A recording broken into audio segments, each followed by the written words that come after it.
One cannot simply visit Titusville and not carve out time to make a trek to the Drake Well and Museum, a place that chronicles the birth and development of the petroleum industry and its global impact on the entire world.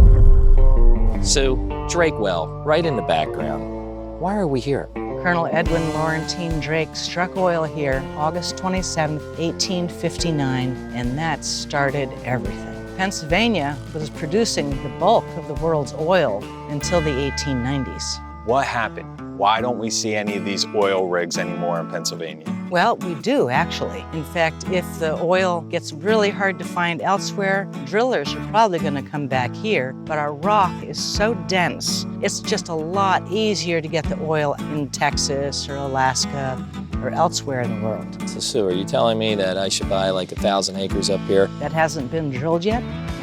We could be oil barons. Get ready. I want a top hat. Yeah, so do I. I want a pocket watch. Yeah, it's time to drill. Our next stop, the engine house in Derrick, where we met Bill, who was going to give us the lowdown on how Colonel Drake extracted his liquid gold. What he used was a 6.5 horsepower steam engine, which is this engine right here. 1, 2, and 3. Oh yeah, there we got it. Let's speed it up here. Jumped up, and this is pushing down, and that's it. That's top speed. It won't let it go any faster than that. When you're running at full speed and they're out horizontal, that's called balls out or balls to the wall. That's where the expression comes from. Really? That wasn't my interpretation. I had it some. It was the Indians who discovered that this black stuff burned. They were the ones who actually discovered oil. They slicked their hair back with it, made it nice and shiny and black. You didn't smell good, but you looked good on a date. They drank it for medicine. Oh, a teaspoon of that keeps you running smooth all day, I guarantee. Clean you right out. It does. It's a very good lubricant. All aboard the Bill Express! Bill's background on the Drake Well was stifling, but our quest for oil knowledge did not end there. Next, we found out about the MultiWell pump system that was widely used in the 20th century. What do we got behind here? It looks like a beast. It's my favorite.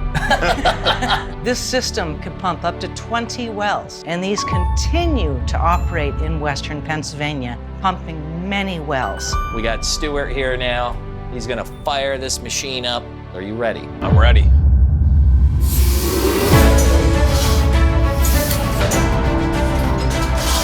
Sounds like a little pig. Yeah. Permission to engage launch. And just like that, we were transported back in time. You can almost feel the energy of what it was like to be an early oil tycoon, holding the lifeblood of the world in your hands.